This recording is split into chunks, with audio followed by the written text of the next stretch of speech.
ప్రతి ఏడాది seasonal changes అప్పుడల్లా వచ్చే సమస్య వాటర్.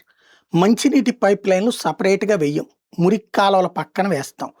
అవి కొన్నాళ్ళు పోయేటప్పటికి ఐరన్ పైపులు కాస్త బెజ్జాలు పడతాయి. ఆ బెజ్జాలు పడినప్పుడు అందులో ఉన్నటువంటి మురికి నీళ్లు లేదా ఆ గ్యాసు అందులోకి తంతా ఉంటది. క్రమంగా అది కాస్త రోగాల పాలు చేస్తా ఉంటది. ప్రతి రాష్ట్రంలో ఇదే తలనొప్పి.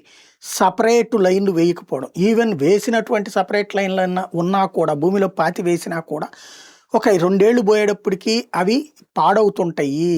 ఎందుకయ్యా అంటే ఆ పైపులు ఐరన్‌వి కాబట్టి. ప్లాస్టిక్ ఏస్తే అదొక రకం సమస్య. ఐరన్ వేస్తే ఇదొక సమస్య. ఇప్పుడు మధ్యప్రదేశ్‌లో జరిగింది అదే. అయితే అధికార యంత్రాంగాలు ఎప్పటికప్పుడు చూడాలి. బట్ అది పట్టించుకోకపోవడంతోనే ఇప్పటికి 15 మందికి పైగా మరణించారు. ఈ నేపథ్యంలో తాగునీటి కాలుష్యంతో మరణాలకు సంబంధించిన నేపథ్యంలో ఇండోర్ మున్సిపల్ కమిషన్‌ని తొలగిస్తూ శుక్రవారం సీఎం మోహన్ యాదవ్ ఆర్డర్స్ చేశారు. మరో 2 అధికారుల మీద సస్పెన్షన్స్ విధించారు.